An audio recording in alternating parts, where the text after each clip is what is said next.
So first of all, Boosie is my family. Mhm. Which that don't draw a line versus no one else because I have a mission and a purpose. My purpose in his life and everybody else's life is to be the hand of God. Like when he come around, he got one way he live, I got another way that I live. We come from God. My grandfather was a pastor. Boosie just blew up rapping. Like we come from God. Like we come from the church. We come from this. So my whole goal, he know, I want him over here with me. Coming live on your radio. What they want? That real and raw. How they get it? DJ Focus. What we doing? Making music, reaching the corner. And it's all for the And kingdom. we gon' make sure they know it. Ooh, ooh, ooh, ooh, ooh. We gon' take it there. I like red letters over trap beats to fix it in. Ooh. DJ Focus, tell him turn you up. Ooh. DJ Focus, tell him turn you up. Ooh.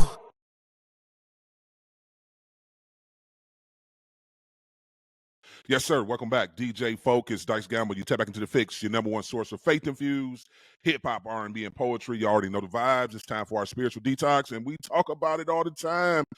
Y'all know, I'm an ex-street dude. Everybody know my testimony, so I got a passion for, men of God who do street ministry. It's different. I tell people all the time, you really need to be called to do street ministry because it is different.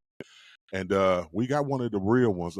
I use that term hope dealer all the time on the show, but I love when I can talk with people who really are, you know what I'm saying, hope dealers, because, we might have lived in the past that gangster lifestyle, been in the streets, and really did these things. So we really are speaking from a place. Yeah, we ain't just, just talking. We telling you it's a better way. And this man has been doing it for a long time. Let's be very clear. He's a pastor. He's a motivational speaker. He do it all. The one and only Dr. Donk. What's going on, sir? Great day, my guy. How are you, man? Good to see you, man. Likewise, man. Definitely been a minute since we chopped it, so I'm excited to have another conversation with you because every time we talk, man, there's so many gems drop, man. So, first, man, let's start off, man. I do want to go back a little bit. I know a lot of people know your testimony, your story, but I think I never asked you how much of a influence did your surrounding, your circle, music, entertainment, whatever it may have been, have an impact on you younger when you kind of, was in the streets a little bit and doing some of the stuff you were doing? Man, so that was everything for me. Like that was my life, man. Like, some people know my story, like Boosie, that's my man. So I grew up in that industry. Like I grew up, all we knew was either we was gonna make it rapping or be the biggest drug dealer. Like that's all we saw. So like that, the industry, the environment, the culture is all I knew. Like that was my life. That every decision that I made, it was based off of those principles that came along with it, which in return, my life is an example of the results that come along with it. You know what I'm saying? Ending up shot up multiple times, going to prison, getting a life sentence, life plus 90-year sentence. You know what I'm saying? Like losing so many partners, everything that comes along with the industry, the culture, the music. Like we wasn't just rapping it. Like we was literally living it. So, man, it dictated every move, every decision that I made, man. And the results showed. So yeah, music was everything for me. That's all I knew.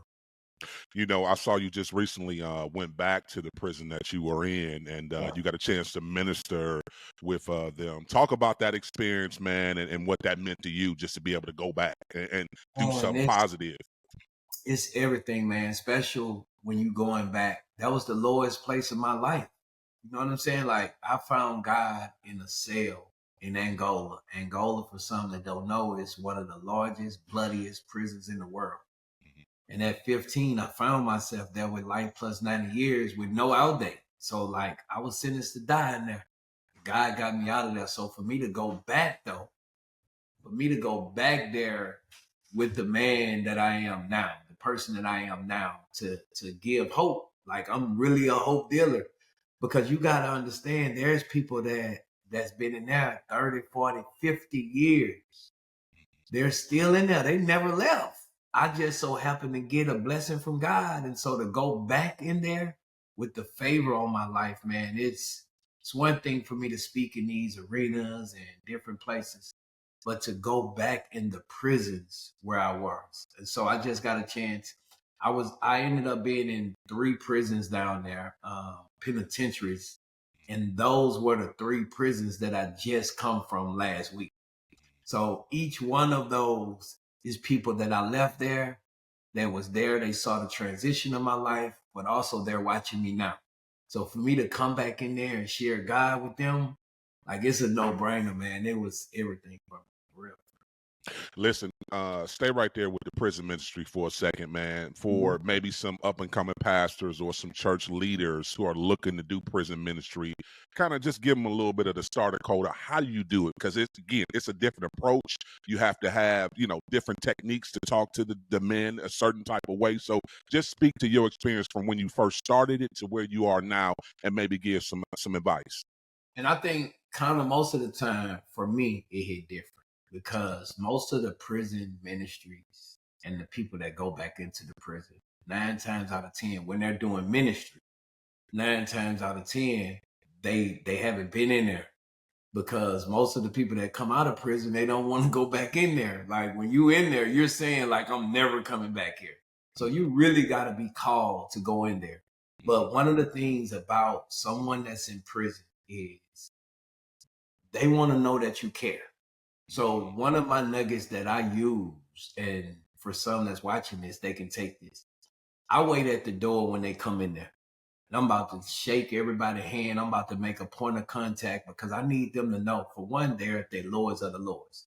They don't want to hear no faking, no nothing. Like, they want to know that you're here because you care. So sometimes just a pound. Sometimes, hey, I see you. Hey, just to give them your name. Hey, what's up, man? I'm Donk. You know what I'm saying? And this goes across the board because you got in the prison, you got gangs, you got like all kind of things going on. When they coming in there, they're coming to pass drugs. Like it's trenches for real, for real. And so I think that the approach has to be from a place of, I'm coming to give you something, not taking away from you. You know what I'm saying? And it works. So I think if you take that approach, and God will use you, for you to be going back in there, you gotta be called because it's trench work. Because you may have a fight breakout, stabbing breakout in there. It's one thing to just go to college and you get a lecture and you come home out of Bible college and you just ready to preach to somebody that's gonna listen. But how do you still do the work of God when somebody gets stabbed in front of you? And you gotta try to de-escalate that. You know what I'm saying? Like, it's these type of things that go on that the camera can't see. So I said, if you're gonna go in there though, you gotta be called for it. I know you can speak a little bit to it when you talk about gang culture and criminal activity just in the neighborhood. Yeah. Where do you think we are now, man? Because again, I know you came up in a little bit of a different era of it, and I know you're still, getting a chance to go to the community and see things firsthand. Where do you think we are when you talk about in 2024? When you talk about that culture, has it changed much? Has it gotten better to where people are not being involved in it more? Man, I think it has changed a whole lot. It is not the same. We came up, the culture that I serve now, this generation is totally different. Like the approach is different, their understanding is different because everything is so fast. So like when we were coming up, we had the mediator. Like, so That's facts. you can go to Big Mama house and sit and listen to your auntie and your uncle, and you kind of get the game of life from them. Somebody will talk to you. Like if you had sense, you would listen to somebody. Well, now things are moving so fast, like they're not sitting down long enough to talk. But the thing that I found to be amazing, when you do sit down and talk, they want you to listen to them. Like they want to be heard. They feel as though they're being looked over. They feel as though we don't understand them. And so just taking the opportunity to sit down and see, for one, the approach to them has to be different. Like, because they have everything in today's generation, they have everything before them. Look at the industry, the music. Like they can make one song and become millionaires and never have to listen to nobody no more and be the one that's responsible for the crime in their community. But there's nobody leading them. And so, man, it's a totally different place. So for one, yes, it's different. For two, though, they're special because things have evolved with life. Life have evolved. The world have evolved. Technology have evolved. So I think that if we find that place to meet them right where they are, listen to them, and then take what we have and come together with it, it worked for me. Social media, you know what I'm saying? Like these things that I'm doing, I have the same message. I have the same, but I'm evolving with my approach. So they feel as though I may wake up in the morning and you have people on social media, young generation reaching out like, man, I need prayer.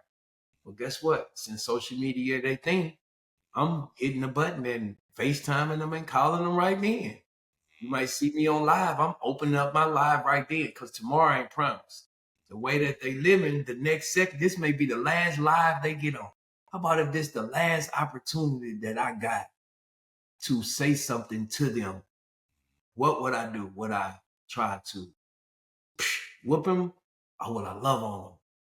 I'm loving on them. I'm loving on them, and it worked, man. So we're in a different time, so we got to make sure that we have a different approach if we want to make change. You know, in that approach, thanks for sharing that. In that approach, something that I know you have been vocal about is talking about the mental health aspect of it, on how people don't understand when you come from the inner city or urban community or the projects, however you want to say it, everything that goes into just surviving from day to day, the things certain people have to go through. Why is that so important? And do you think that the church is doing a good enough job of speaking on mental health when it comes to mental health issues with our community? Yeah, I think first of all, I think that coming from where we come from is very important to get help. I didn't understand it because it's certain things as well as mentors, counseling, therapy. Those things were taboo where we were from because first of all, the people that we saw that was in position doing it, we see that they needed help too. So I didn't understand the importance of, I'm thinking they supposed to not be able to have to deal with stuff. But as I've got out of those communities, been blessed to get out, now I'm sitting at the tables with the counselors and the therapists and stuff because I'm one of them. But I also need the same help.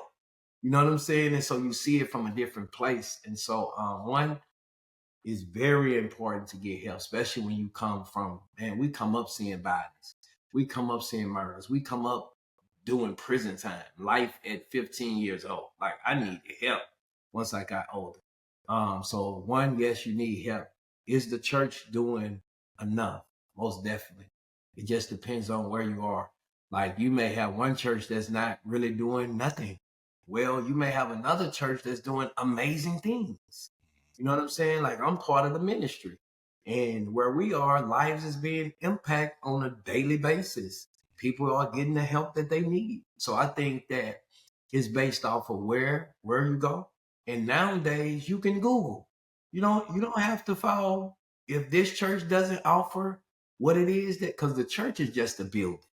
The church is a hospital for the sick. It's not a country club for the saved. Always say this. The church is not a country club for the saved. Everybody that's coming to the church, we have a problem. So I think that it's very important if you go into this building, to this church, Google, see what this church has to offer. Go visit. And if it fit for you and your family, you like, hey, this is it for me. This may not be the fit for you, but you may be able to go across town and they have a food pantry. They have counseling. They have a youth ministry. They have, and so I think that in overall, what the world is seeing, if one church is not doing it, everybody across the board get a bad rap that the church is not there. You know what I'm saying? So it's always more that the church can do because it's so much trouble in the world, So that's my thought on it. I think that I'm a part of different ministries and I'm seeing lives really being impacted. I'm one of them. The ministry changed my life. What y'all see going on, I've been at this ministry, Christian Life Center, since 2008. and the teaching and the covering that I have gotten here, it changed. I'm not the same person, so I credit it to, because I know what my covering been. I know what I've been doing. What y'all see me doing is because I'm planted, though. I'm planted somewhere and I'm being fed, I'm being taught, I'm being mentored. I have somewhere where I'm accountable to. I'm serving, I'm helping people. So it has changed my life, man. The church often struggles with this whole idea of forgiveness. And I think you have a testimony that is like unmatched. I'm just being honest. So can you speak about, the importance of understanding how to forgive? The Bible is very clear, what I'm saying? It says, love your enemies. That was a command from God. And I know for a lot of us, especially from the culture we come from, that's kind of hard at times. People can't rest. Listen, you have a testimony. I know one of your loved ones shot you. So I know at some point you had to seek God and have counsel for that, because I couldn't even imagine so my loved one shot me and I don't want to go back or whatever that may be at him. So just talk about the church and understanding, so the church can understand the importance of forgiveness. I think, and I hold that as a real a value for change, because remember what I mentioned about the church, the building. The building is a place, but it's about relationship. When you understand God and our responsibility is to have relationship with him, then you see all that God forgave you for. This is all God is saying, like, hey, listen, how are you going to not forgive Donk? And I forgave you. You know what I'm saying? Look, all the time. And when you see the relationship like that, you don't value religion.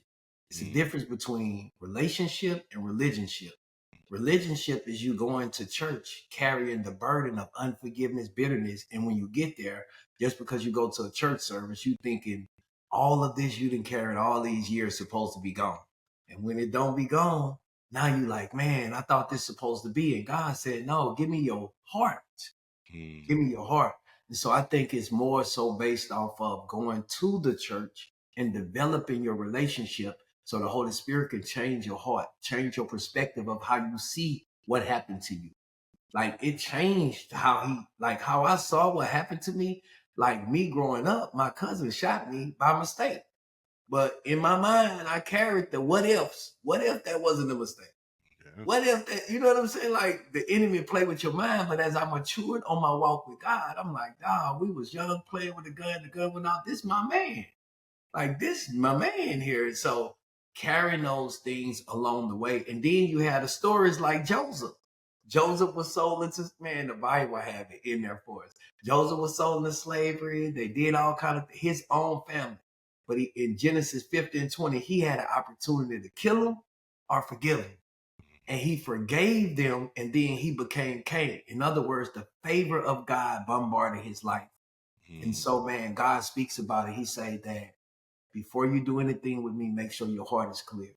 Because if you have a stony or hard heart, then the blessings can't flow to you. And that really stuck out to me, because growing up in Louisiana, man, you got the culture, whites against black, depression, oppression. Like, you saw this all your life, so you grew up with this. And so when God grabbed me, man, I carried that from home, a hard, stony heart. Coming out those streets, you got to have a hard, stony heart to survive. And so the transformation, man, of God, the Holy Spirit, clearing my heart, my mind, first thing he did was cause me to forgive and begin to pray for those. That's where you got to call out their name. And that was hard for me. When I tell you, the blessings haven't stopped on my life since I forgave people. So I encourage him to do that. Thanks for sharing that. You just brought up something, man. You said that racism word. I do want to ask you, sometimes depending on where you're at, what city, what state you live in, we do still see, some forms of racism. And we even see it bleeding into the church. Let's be very clear. I mean, I've seen some issues with some, Pentecostal churches, with white evangelical churches, and we can go down the list. Why do you think in 2024, we're still talking about that specifically within the church when you talk about racism? So racism is a spirit. Like, there's a spirit attached to someone being racist. If you have any odds against another color or another human, There's pride tied to your life. There's anger tied to you. Like there's the spirit that the enemy is behind that to make you not like me. I don't care how you package it up. Whether racism is just the package that the enemy using for to do it. So I think where we are, because I'm seeing the same things that you're seeing. I think that it's all a attempt of the enemy to do the division. So for those who are lost, to look at it and be like, well, it ain't no sense in me coming in there because they beefing, we beefing out here. So why would I even go in there? Like when it's supposed to be one, like it's supposed to be love. It's supposed to be serving together. It's supposed to be some of that. And so at the end of the day, the underlying issue is the enemy want to divide, because anything that the word have in place, the enemy want to toward it, so you will not line up with it. Psalms 133 said there's a commanded blessing tied to unity. So if there's no unity, where the commanded blessing is supposed to be is not there yet. So if you have a white church mostly, and someone seeing that you don't like blacks, and vice versa, you got a black church and you speaking down on whites, well, there may be somebody that's lost, that's struggling with an addiction, seeing this, and they right by your ministry. They're not going to come there, and the enemy the one. So I think, man, it's like it's an attack of the enemy on the assignment. It's not the church, it's the assignment of God. So he can stop people from being together and coming to God so he can win. So that's what you're seeing in today's time. Well, that just speaks to, we being flawed Christians, even the pastors, because I see a lot of the pastors preaching this from the pulpit. That's why I asked that, because it ain't just, the regular just church members. This is pulpit spitting it into the whole congregation, and the influence that pastors have over a congregation. I don't know if they don't realize it sometimes or not, but it's like, did the Spirit of God tell you to say that, or did your flesh rise up right there? So, we got to answer that. Of course, we got to talk about the elephant in the room. This has been a tough. Last week was a tough week. We know it was election week. We know we do have a new president that will take office next month. What's been the pause for you? I know you've been in the streets. I know you've been talking with the congregation members. And what's been the pause for you? Because I know some people have been, up in the air. A lot of people have been depressed and stressed out because of everything that's going on with our government. Talk about that a little bit. So, man, I'm the pulse, man. So first of all, I'm in a great place, because as for me and my house, we serve the Lord. Man, like, I don't care who's in the White House. When you lined up with God and his principles, your blessings come from God. Facts. It doesn't matter who's in there. Our job is to pray for who's ever in there. So I get a chance to serve both sides. I got friends who's Republican. I got friends who Democrats. I got friends who love the president. I got friends who do not love the president. I am in my heart right. So I'm in a neutral place. It doesn't matter who get in there. My desire is whoever you get in there, and this is what I'm telling anybody that's close to me, following me, congregation. Whoever get in there, we need to pray that they're hearing from God. And like, God can do a thing. If you think a person is so bad, like, God can turn them around to where they get, look at me. Like, to where he do a news conference or she do a news conference and it just blow our mind. That's what I'm expecting. So, man, I think that we're in a great place. I think that regardless of who's there, we're going to see the hand of God. I think that this is a great time for us to be alive, because we get a chance to, if your faith was in man and your man didn't get put in there, or your woman didn't get put in there, now you're really going to have to trust God at the end of the day. If your man did get in there, you're really going to have to trust God that person do the right thing. And as a Christian, as a child of God, our responsibility is to pray for whoever God has allowed to get in there. God know, like, pray for him. Pray that he make the right decisions. If we're under a different kingdom, we're under a different realm. The realm that we're under, seek first the kingdom of God. Matthew 6, seek first not the president, seek first the kingdom of God. Live righteousness, and you go get everything you need anyway. It don't matter who in there, man. We blessed. Like it's never gonna stop. So that's my stance on it, man. And I just pray that everybody can see love and see it like that. So yeah. Yeah, I pray the same, and thanks for sharing that because Yeah. we talk about it all the time. How unfortunately the political race divides the church, and sometimes it's like, come on now, that's a little bit. We can agree to disagree, but come on, don't be disrespectful in And these that's why comments and talking when sideways. they get like when I see it like that, Yeah. I automatically make sure I'm not. That's not who I am. You know, like I don't care about it that much. I don't because I know who has the last say so. If it's something that's gonna affect me and my house and stuff, I know how to pray. I done seen him do the impossible. I don't need to. I know what he did. Like I know he's the same guy. We don't have to do nothing. No, we don't have to go left. So yeah. You know, we talk about it all the time, man, on building relationships, man. We talk about accountability versus judgment and how the church has been too judgmental at times. And of course, on the other side, sometimes we haven't hold people accountable. Can you speak? I think you and, Boosie have a unique relationship in how you guys motivate each other, inspire each other. Y'all work with each other. Y'all do business with each other. Like, can you just speak to that when you talk about building relationships, accountability versus judgment, what you pour into him, what he pours into you, and how that looks? Yeah. So first of all, Boosie is my family, which that don't draw a line versus no one else because I have a mission and a purpose. My purpose in his life and everybody else's life is to be the hand of God. Like when he come around, he got one way he live, I got another way that I live. We come from God. My grandfather was a pastor. Boosie just blew up rapping. Like we come from God. Like we come from the church. We come from this. So my whole goal, he know, I want him over here with me.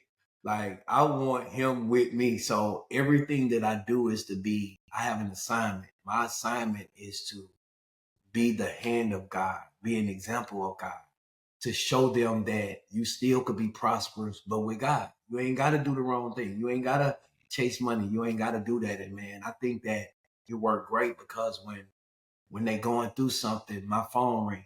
When Boosie need prayer, my phone ring. I get a chance to see on the back end what y'all don't see on the front end. What y'all see on the front end is what I'm in my prayer closet praying for. Like, oh my, here we go. You feel me? Like, oh my God, he done did this now. It's not just him. It's like I'm the prayer warrior for a lot of them in the industry. Just so happened, this is my man. And y'all get a chance to see that relationship on the forefront.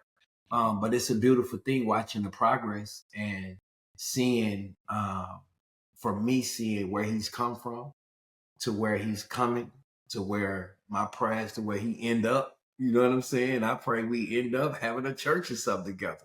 And so many people come in there, souls get saved, so it's just a beautiful thing for me to serve him, man. Not only is he my family, but that's an assignment that I have.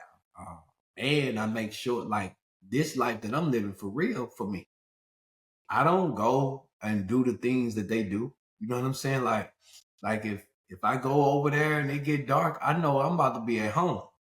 You know what I'm saying? Like I got an assignment to come over there, love on them, and show them the love of God, and I'm out. Whatever y'all about to do after that, I'm out. They not pulling me in. They respect God on my life. And that's how Jesus did. When he walked this face of the earth, he hung out with them to win them over, but not be involved with what they're doing, but to share with them, hey, listen, this is what it can look like to be a husband. This is what it can look like to be a father. This is what it can look like to not go to prison, to have the favor of God on your life with the hopes that they give God a try. So that's what it is with us.